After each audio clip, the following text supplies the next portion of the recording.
Eu também, ó.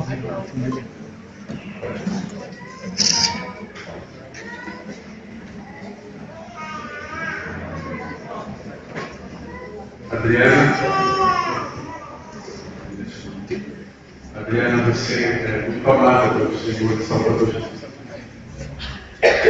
Você o conhece desde a sua infância.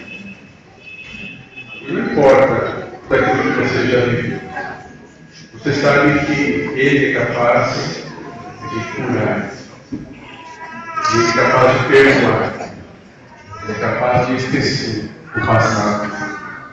E isso, nada deste mundo pode. Nada tem mais valor do que saber que nós podemos ser perdoados pelo próprio Deus através da fé em Jesus Cristo. Portanto, você é uma pessoa transformada. Você é uma pessoa feliz. Você escolheu Jesus. E o caminho que você escolheu, porque você poderia ter Jesus em qualquer religião. Mas quando você estudou a Bíblia e também decidiu, com fé e coragem, observar todos os mandamentos de Deus, você, inclusive, o quarto mandamento se refere, não é? A guarda, o quarto mandamento.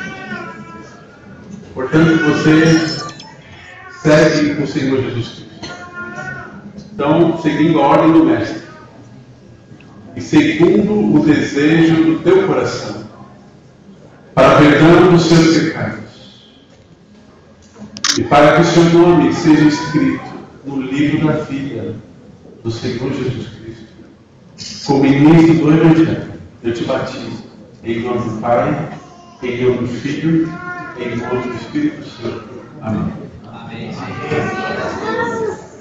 511, morte de heresia.